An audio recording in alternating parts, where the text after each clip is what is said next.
Hello everyone, I'm here again and you're there watching me right now, diba? Taray! How do you feed your pound? Charot. Ayan, so gabi na, 11:08 p.m. na. Nag-crave lang naman ako sa Spanish bread, yung nagte-trending na Spanish bread, alam niyo yun. Ayan. So gagawa ako ngayon ng Spanish bread ngayong gabi. Yes, ngayong gabi, pero bukas nyo pa to mapapanood kasi i-edit ko pa to. Siyempre, nakaready na yung ating mga ingredients, di ba? Gagawa tayo ngayon ng Spanish bread and samahan niyo ako. Tuturo ko rin sa inyo kung paano to gawin. Ay, hindi ko ituturo, ilalagay ko na lang pala sa comment section lahat ng kailangan nyo sa paggagawa ng Spanish bread. Okay? Start na tayo. Siyempre, kailangan natin ng bowl.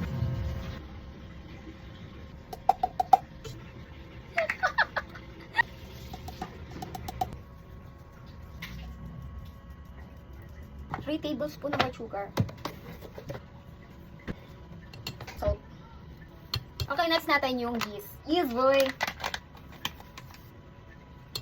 2.5 teaspoon. This is the half. Abaho nito. Pero, ito yung nagpapabango ng tinapay, yung yeast. Siya talaga yung naaamoy natin pag kumakain tayo ng tinapay. Haluin muna natin siya, tsaka natin ilagay yung milk. Half cup ng milk. Cooking oil. Amoy muna natin. Mix na natin using this. Tapos, pagka-mix natin ito, gagamitan ko na siya ng hand mixer. First time kong gagawa nitong Spanish bread and sana maging perfect. Katulad ng ensaymada na una kong ginawa.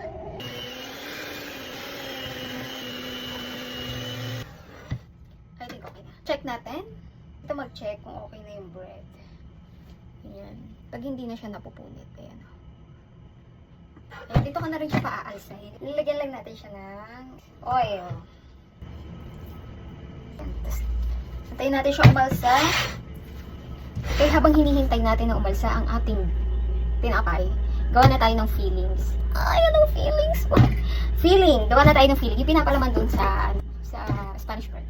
Ang kailangan natin sa filling is brown sugar, margarine, flour, yung flour kanina, yung milk powder. So, ayan. Ito yung milk powder ko dito. Bear Brand. And then, vanilla. Vanilla. Okay. So, yun. Gawin na natin. Ito 3/4 cup. Which one? Ayan. Tapos, margarine. 1/3 pala. 1/3 cup ng margarine. Butter. Kung wala kayong margarine, mag-butter na lang kayo. Na-mix ko na sila ng maayos. Next na natin yung cake flour. Beer Brand. Grabe, parang bumababa na yung energy ko. Gabi na kasi. Natutulog na ako. Ayun kasi katakawan. Imbis na matulog na, ayan, naghanap pa ng kakainin. 1.5. Feeling ko din siya half. Tapos, papak tayo konti. Okay, tapos na ang ating fillings. Hinalo-halo ko lang sila hanggang sa maging ganito yung itsura. So, ilalagay ko na lang sa comment section yung sukat, tsaka yung sukat ng mga ginamit ko, tsaka kung ano yung mga ginamit ko dito para maging ganito. Okay, 1 hour na ang nakalipas, mga B, 1 hour. Ito na ang ating tinapay. Susuntukin lang daw natin. Ayan, umalis na naman na siya. Ayan o, umalis na siya. Ngayon, hahatiin na natin siya. Pero since ako lang naman kakain ito, okay lang kahit di siya ganun kapantay.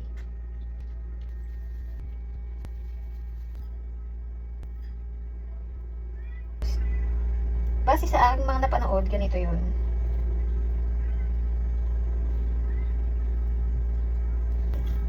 Ito. Kanyang palaman. Stretch natin ng konti. Yung mga napapanood ko, galing nila magbalot. Ako parang good luck. Uy, lumabas yung iat niya. Tingnan mo naman itsura.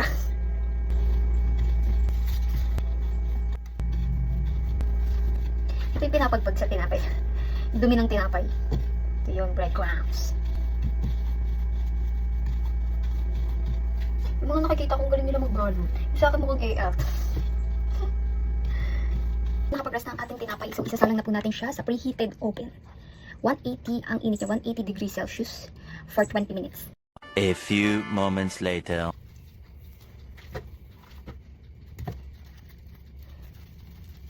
Mainit-init pa yan.